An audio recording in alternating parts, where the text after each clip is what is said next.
Good morning again. Thank you so much for being here at Grace Bible Church. We are talking about defining moments. And you know, a lot of times, a defining moment in life, many times people will look at that and say, something happened to me, and that defined the rest of my life. But truly, defining moments are not what happens to us, it's choices that we make. Literally, when we make a choice in life, and it's such an important choice that it changes the direction, it changes the course of what we're going to do with our life or how we're going to live our life or the attitude in which we're going to move forward in life, that becomes a defining moment.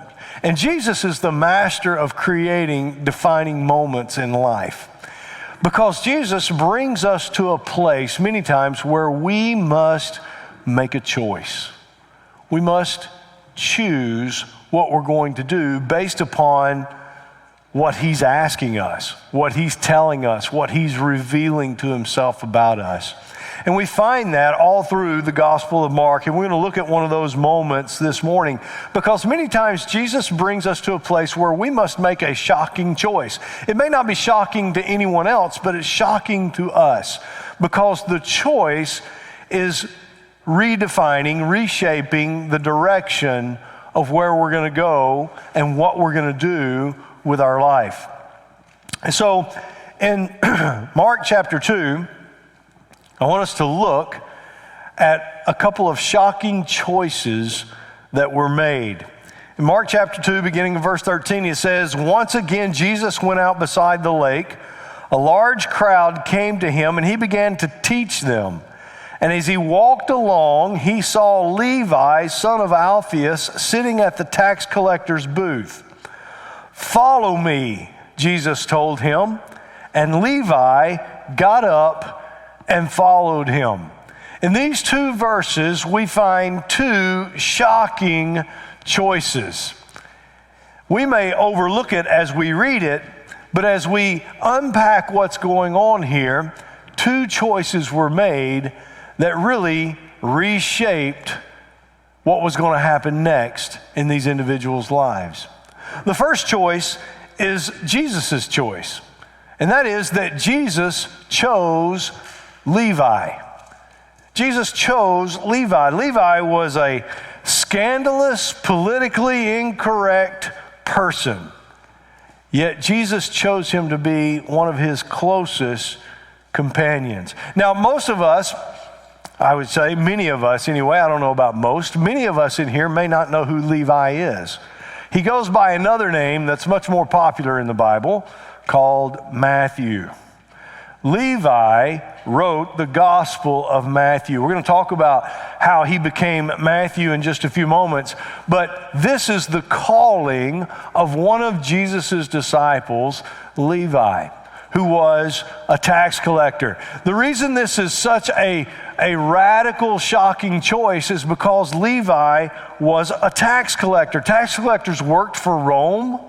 They generally extorted money from people, and they were considered to be traitors of the Jewish culture. They were despised. When people talked of tax collectors, they lumped them together with thieves and murderers. That's how low they were thought of. They were not allowed to be a witness in court. They were not allowed to be a judge in court. They were considered to be a disgrace to their family. Tax collectors were such of low reputation in the Jewish culture that the rabbis, the Pharisees and the Sadducees actually passed a law that said it is not a sin to lie to a tax collector. That's how low they were thought of. And Jesus walks up to Levi and says, "Follow me." It is a shocking choice.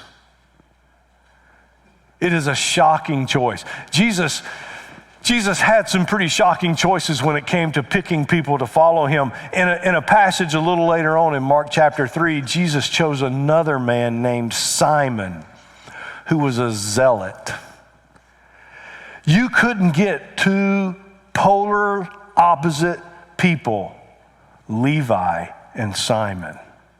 It would be like me going to Howard Stern and Ben Shapiro and saying, let's start a church together.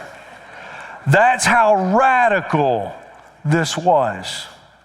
Folks, I think we forget when we read the Gospels how big the umbrella of grace really is, and how it covers everyone who comes from very different political views, very different value systems. Because I can tell you right now, Levi and Simon were not in the same camp at all. And Jesus went to both of them and said, follow me. And they did. They did follow him.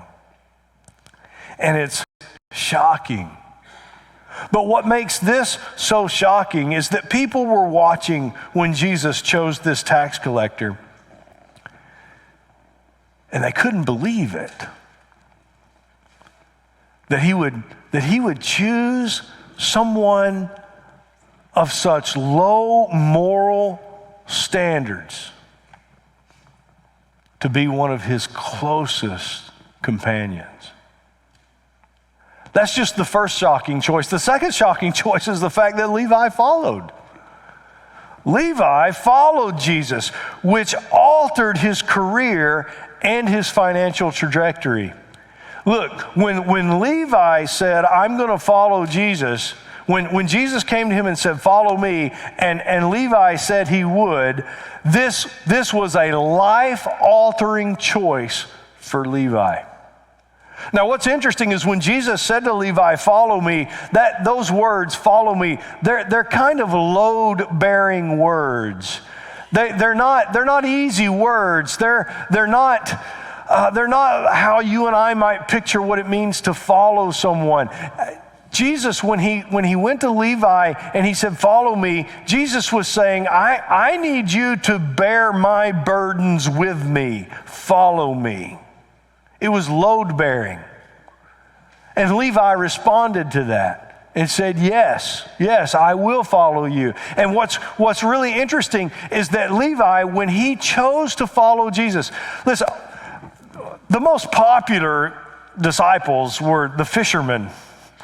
You know, Peter, James, and John. Those are the ones we talk about the most. They were fishermen. Let me tell you something about fishermen. They could walk away from a fishing career and go back to it anytime they wanted to. Levi could not go back to his career. When he walked away from being a tax collector from Rome, he couldn't just go back to that one day and be a tax collector again. This was a radical choice in his life to follow Jesus. It was an act that involved risk and cost for Levi to choose to follow. It's very foreign to us because most of us in today in America, to follow Jesus in America, for many of us, it is a choice that doesn't involve much risk, nor does it involve much cost. I mean, we just go to another church if we don't like what we're hearing, or if we don't like the music. But for Levi, this was a life-altering choice. And that's really what it's supposed to be like for us when we follow Jesus. That it's a life-altering change in course.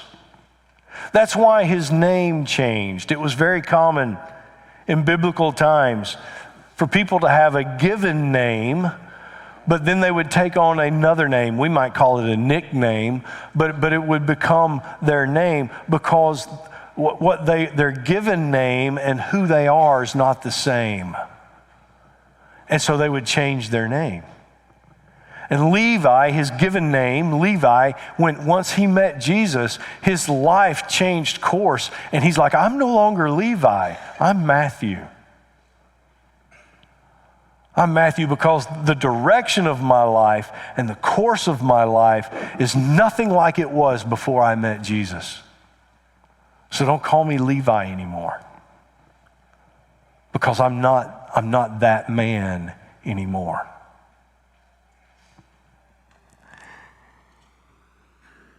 Not only did it change the course again of how he was going to live his life, but it drastically changed his financial trajectory, as I've already said. I mean, he had a very lucrative job. He made a lot of money. Levi made a lot of money. And he gave that up when he followed Jesus. Now, please don't misunderstand me. You don't have to be poor to follow Jesus. But there's just not very many people that will be poor to follow Jesus. And Levi did.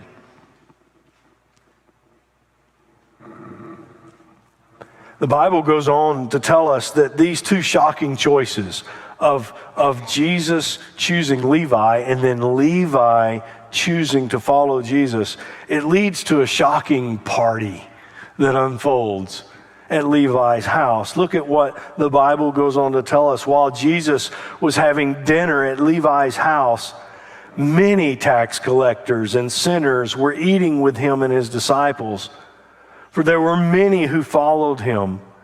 When the teachers of the law, who were Pharisees, saw him eating with sinners and tax collectors, they asked his disciples, "Why does he eat with tax collectors and sinners?" Some translations say tax collectors and scum. So Jesus was with a crowd of low-moraled people. And it raised the question among the Pharisees and the religious leaders, and this question was, why is Jesus doing this? Why is Jesus associating with people of such low moral standards? You know, in my mind, when I read this passage, the only thing I can think of is Garth Brooks' song, "Friends in Low Places." I start humming that tune in the back of my mind. You know, you remember the song, right? And that's where Jesus is. Jesus is, he all of a sudden, he's with these people of very low morals. And the Pharisees, they're saying, why? We don't understand. Why would Jesus associate with these people? In Middle Eastern times, in Jesus' time, sharing a meal with someone's different than you and I look at sharing a meal. When you shared a meal with someone in the Middle East in biblical times, it was whoever did the inviting. So it was Levi that invited Jesus to his house. When he invited Jesus to his house, he was saying, basically, I'm offering you loyalty and protection if you come to my house. And Jesus, by accepting that offer and going to Levi's house, Jesus was saying, I now consider you to be a dear friend. We have people who come eat in our houses. We can't wait for them to leave. They'll never be a dear friend, right? We did the polite thing. We did the thing we had to. We had it. Now they're gone. That's not how they did it there. When you had a meal with someone, you were saying, you know what, I'm willing to share life with you moving forward. We're no longer acquaintances. No, we're dear friends now. And that's why the Pharisees came along and said, what is Jesus doing? Look at who he is accepting into his circle. Look at who he's willing to say, these people are now my friends. Why is he eating with tax collectors and scum? These people are not people that just occasionally flipped their nose at the rules and the commands of the Old Testament. No, these people are people who had established that they did not live by the standards taught and promoted in the Old Testament. They didn't just occasionally slip off into disobeying the law. They had chosen, we will not follow the laws of Scripture. And Jesus is saying, I'll be their friend.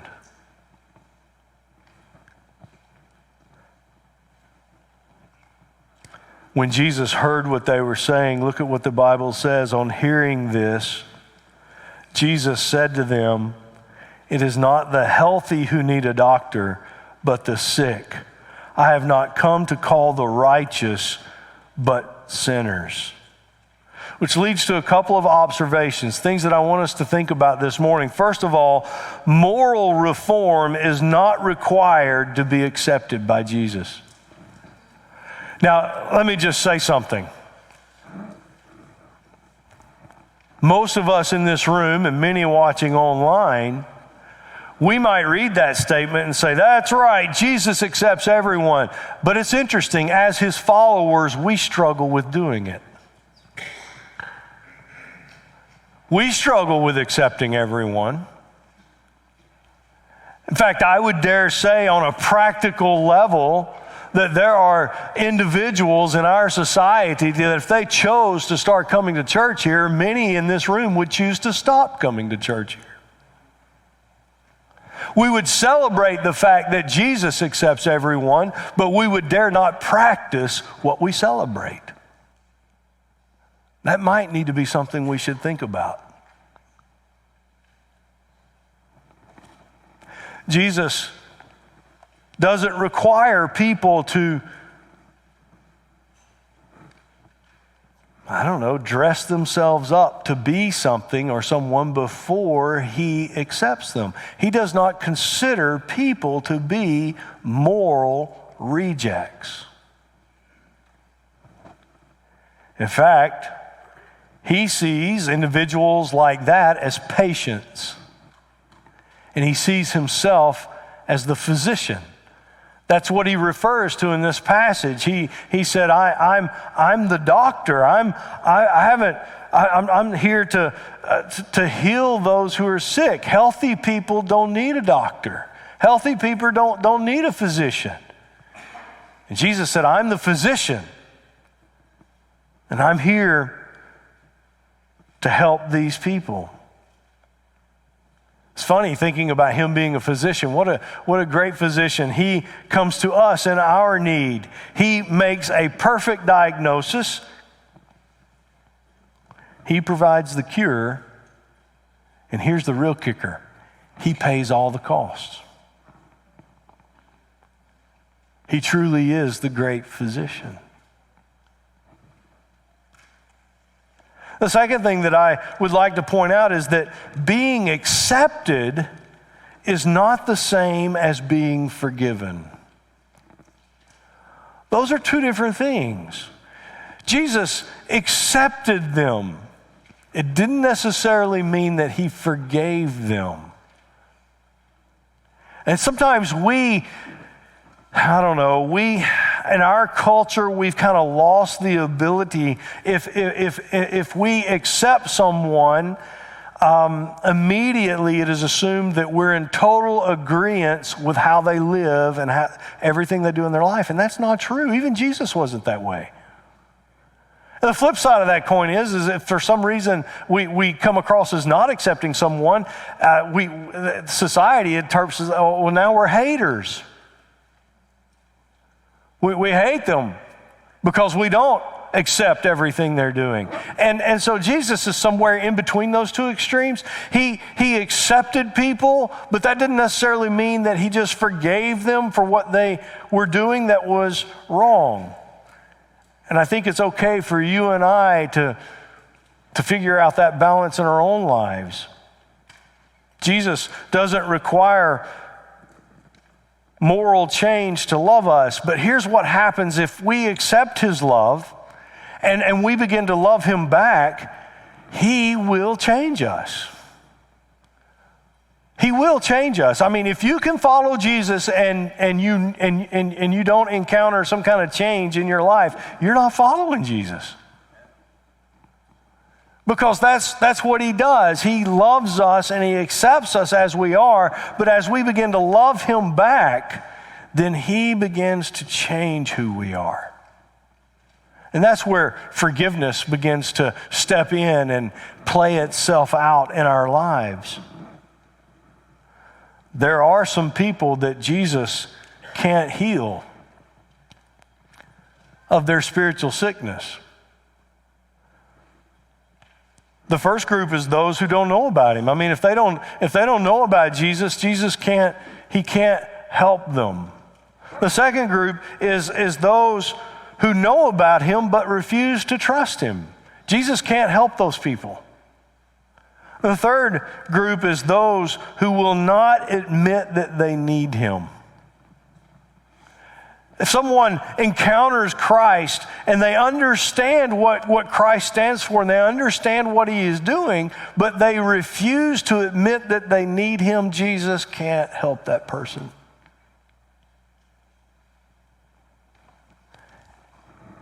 And that's what was going on in this passage with the Pharisees anyway. They understood what Jesus was about, but they could not place their trust in him. They could not admit that they needed him. They weren't like the scum. They weren't like those people of low morals. Why is Jesus with them? Why is he not catering to us? And why is he not doing things to develop a relationship with us? Jesus made it clear, you don't think you need me. I can't help someone who doesn't think they need me.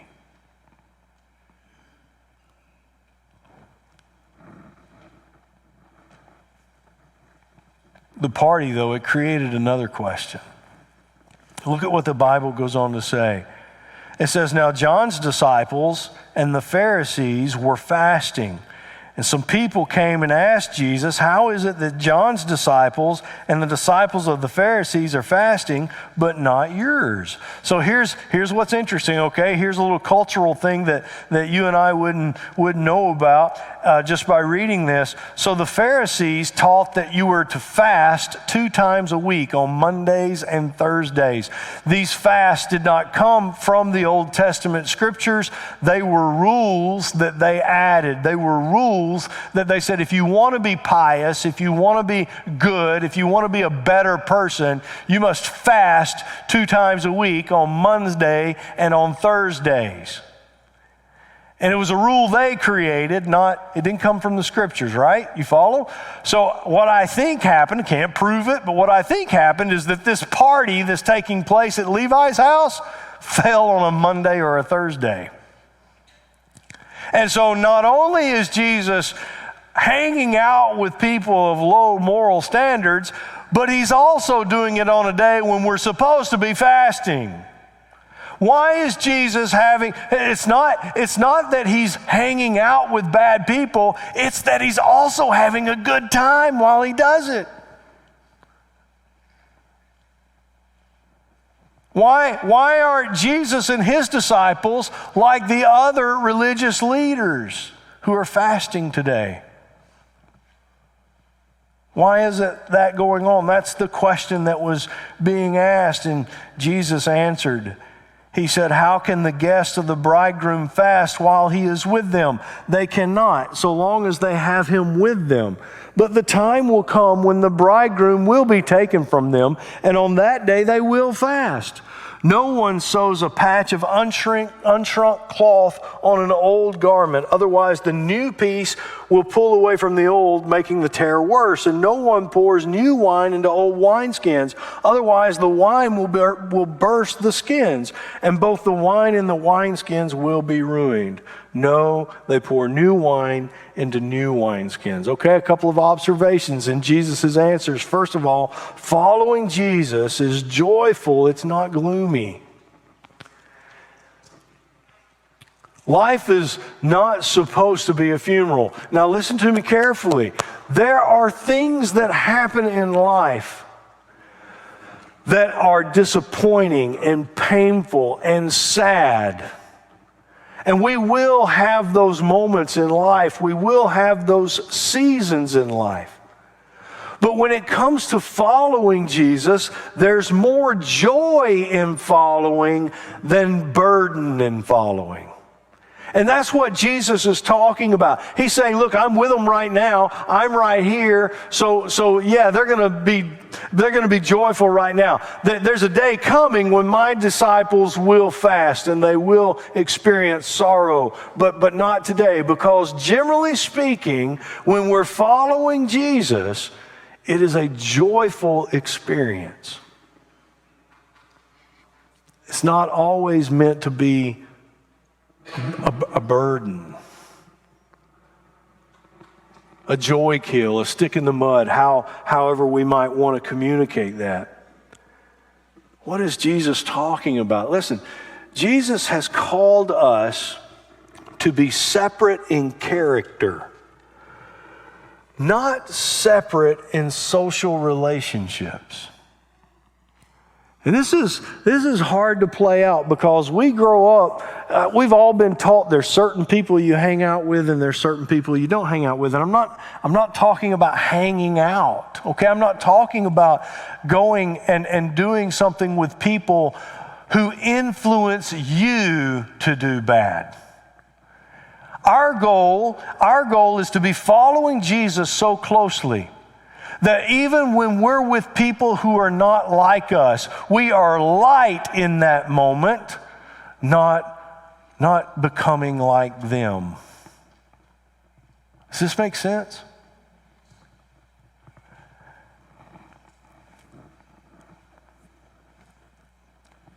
God has called us to be separate in character. He didn't call us to be separate in the sense that we fabricate religious rules and religious traditions to show off to other people how well we're following Jesus. And that if they want to follow Jesus, they got to be like us. That's not what Jesus was about. That's not what you and I should be about. Typically, following Jesus should be joyful. We should be smiling more than we're frowning. It doesn't mean that we don't ever frown. We just should be smiling more than we frown as we follow him. The second thing that Jesus points out is that following Jesus is a new way of life, not a mixing of old habits with new ideas. He is talking about wine in wineskins, so we don't put wine in wineskins anymore. We put wine in bottles. So I've been told it's coming in boxes now too. But anyway, we don't use wineskins, right? So the idea was a wineskin was made from an animal. So a lot of times it was the bladder of an animal, the stomach of an animal, something that they could close off, and make it secure. And so what would happen is if you had a new wineskin, you could put new wine into it. That new wine would ferment, it would bloat, it would blow it up. But because it was a new wineskin, it was flexible. And so as the wine fermented, literally the wineskin could expand. And the wine would not be lost. And the wineskin, because it could expand, would not burst.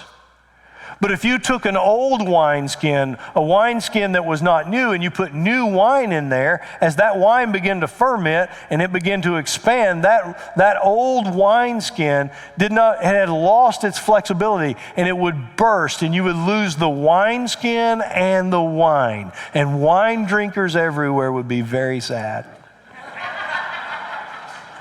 Because both were gone. And Jesus said, when I come along and I'm like new wine. I'm like new wine. You can't put Jesus into old habits and say, I've got new ideas about God and how the world works, and I'm just going to kind of mix that in with my old habits and the way I used to live. And Jesus says that will not work. That will not work. No, new wine must go into a new wineskin. And so when it comes to following Jesus, we become new people. That's what happened to Levi. That's why we don't call him Levi. We call him Matthew. He was a new person. Jesus did a brand new thing in him, and he could not remain the person that he was and follow Jesus at the same time. And here's what's so damning about what's going on in the American church is that many people inside the American church think they can follow Jesus and be like they've always been. And friend, you're not following Jesus. It does not work that way. Jesus says that if you're going to follow me, you must become a new person. He makes us the new person. We just cooperate. We just cooperate with what he's doing in our life as we follow him. There are two ways to destroy a thing. You can, like an acorn. Okay, an acorn. If I was in Alabama, it's an acorn. But an acorn, okay? You take an acorn. You know what an acorn is, right? Off of a tree, you take an acorn. I wished I couldn't find one. I got like a jagillion squirrels, so I don't have any acorns. And so, but if you take an acorn, okay, you take an acorn, there's two ways to destroy it. I could take it up here, I could put it on this table, I could take a hammer, and I could smash it. It goes into a billion pieces. It is destroyed. I could also take that same acorn, put it in the ground, plant it, and from it come a tree. The acorn is still destroyed, but it is fulfilled through its destruction. And folks, that's what should be happening to me and you as we follow Jesus. It's not that Jesus places us on a table and smashes us and said, okay, now you're a new person. That's not what happens. No, he takes the old us, and from the old us makes something brand new. And that's what it means to follow Jesus. And that is a defining moment. When you understand that is what Jesus wants to accomplish in your life, that he literally wants to make a new you out of the old you, that becomes a defining moment. And you realize what it means to follow him and to live for him. Look, here's a couple of questions we need to think about this morning. You see, Levi made visible choices to follow Jesus. But here's the question: what visible choices are you making? I mean, he had to walk away from his job. He had to walk away from the many of the people that he probably associated with. Those that at his house that day who met Jesus and encountered Jesus, some of those people probably followed Jesus, some of them didn't. And those who didn't, Levi probably spent less time with them so that he could keep following Jesus. It doesn't mean that he was no longer friends with them. It doesn't mean that he never spoke to them again. He found that balance between being a person of influence as opposed to being influenced. And so at your workplace, at your school, inside your family, what visible choices are people seeing from you that indicates to them you're following Jesus and that you're a person of influence? You're not an arrogant, stuck-up religious snob. No, you're not that. But you're also not influenced by them either. What visible choices can people see from you? The second thing that we have to consider is that Jesus is making a new you. Out of the old, he's making a new you out of the old you. And for that to happen, what agendas, what habits, what attitudes need to be released so the new can be fulfilled? How does that happen inside of you? What needs to be let go of? Planted, destroyed, so the new can be fulfilled in your life. No one's perfect at doing this, but I'm going to tell you something. The only way it can be done is to have a relationship with Jesus Christ. And we here at Grace, we'd love to be able to help you understand what that means to have a relationship. And the best way for that to happen, and we encourage people to do this every week, is to connect with us. And you connect with us by texting the word connect to 330-400-2869. I know that sounds like an infomercial number. Text this number and we're going to send you this. That's not what's happening. You'll be connected to a real person who will begin to share with you and relate with you so that we can all follow Jesus together. Because none of us are perfect at it, including myself. None of us are perfect at doing this.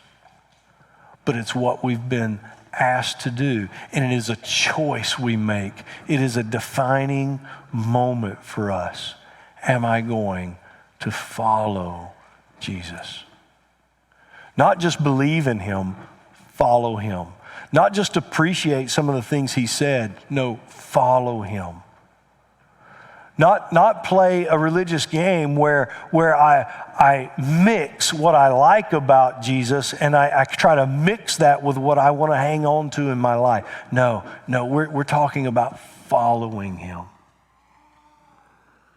so that the new can be fulfilled in us. Let's close with a prayer. A prayer that you could use this week, hopefully, as you spend some time thinking about God's word and what you've heard this morning. It says, Father, my sins make me spiritually sick. I come to Jesus, my physician, to heal me. I know you accept me. I receive your forgiveness. By the power of your Spirit, give me the faith and endurance needed to make choices that reveal I am following Jesus and becoming a new person. I pray it in Jesus' name. I hope that can be your prayer as you follow Jesus Christ in your life. God bless you. Thank you for being at Grace Bible Church this morning. Have a wonderful Sunday, and we'll see you next week.